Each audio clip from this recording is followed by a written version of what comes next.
the way the country's ran, don't you know? And that's pretty much what I was expressing in my poem. The American government, they're sneaky, they're very deceitful, they're the liars, they're cheats, they're rip-offs. I mean, the American government is one systematic government that nobody can trust. I don't trust them myself.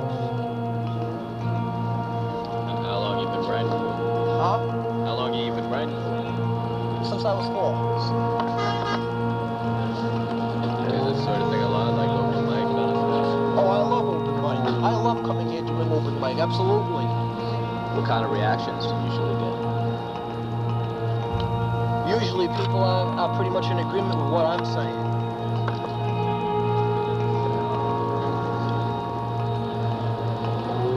We overheard you before talk about you went to court today for a speeding ticket.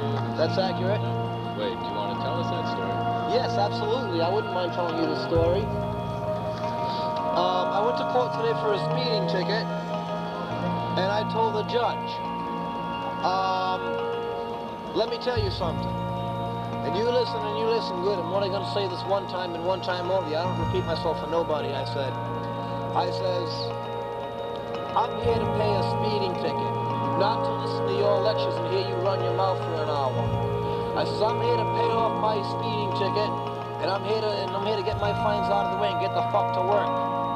The judge says, you can't talk like that in my courtroom. You're in contempt of court.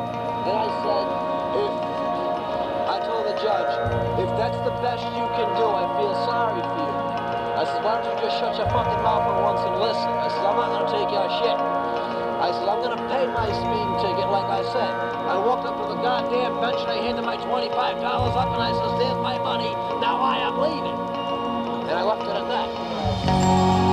But before I left, I turned around and told the judge, I fear the state of Rhode Island, to be honest with you. I said, if they thought I was dangerous on the road like you're trying to accuse me of, wouldn't they take my license when I first got it? Yes, they would. So the judge says, yeah, you have a point. He goes, you don't need to get loud. I says, don't get loud. I says, I got every right to get loud. I says, you can't do a goddamn thing about it because I'm expressing myself in your court and there is nothing you can do about it. You think you're God because you have a rope and you can put people up the goddamn river for 20 years? Well, you're not. And I looked at that.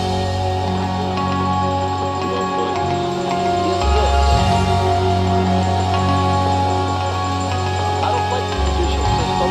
I don't like the government system. I don't like the police. I don't like anything that has to do with this country's government. I just don't like it because I don't trust them. They're sneaky, like I said. They're deceitful. They're lying. They're cheats. They rip the people off. That's the American government for you. America is a third world country and people don't recognize it. And I think that's pretty goddamn sad that they don't recognize their own country as a third world, third rate, third class slum.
assault rifle. I own a 12-gauge double-barrel shotgun. I own a regular shotgun. I own a regular hunting rifle. I own a 9mm, a 357, a 45 handgun, a 38 special, and I own an M16 fully automatic ground assault rifle. Yeah, she was going to lead that to a Think things are gonna get better before they get worse? No way. Things are just going to get worse and keep on getting worse. Like I said, America's a third world country as it is, and we're just basically in a hopeless situation as it stands. What do you think this country's gonna look like in the year 2003? You know, I'll tell you the truth, nothing against you guys, but I don't want to answer that question because I haven't even got a mind that inhumane. You ready for what's coming? Ready as I'll ever be. Most people aren't. It's a little saying. Dates back from generations. So, be prepared for anything at any time from anybody and don't take no shit. Always stand your ground. People want to come up to me and run their mouth. Guess what? I'll throw them through the fucking window. I won't think a thing of it.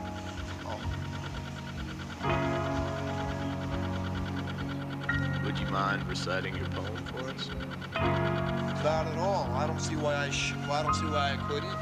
There's an evil virus that's threatening mankind. It's not a state of the art, it's a serious state of the mind. The muggers, the backstabbers, the two-faced, to lead a menace to society, a social disease. To brainwash the mind is a social disorder. The cynics, the apathy, went up in chip order.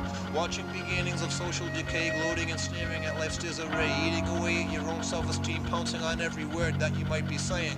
To attack someone's mind is a social disorder. The Constitution, the government, martial law order. Superficially smiling, a shake of the hand as soon as your back is turned, treason is planned. When every good thing's laid to rest by the government's hate, by the Constitution and their lies. And every time you think you're safe and when you go to turn away, you know they're sharpening all their knives. All in your mind, all in your head, try to relate it. All in your mind, all in your head, try to escape it. Without a conscience, they destroy, and that's the thing that they enjoy. They're a sickness that's in all of our minds. They want to sink the ship and leave the way they laugh at you and me. You know it happens all the time. But it only happens in your mind. The rats in the cellar, you know who you are, or do you? Watching beginnings of social decay.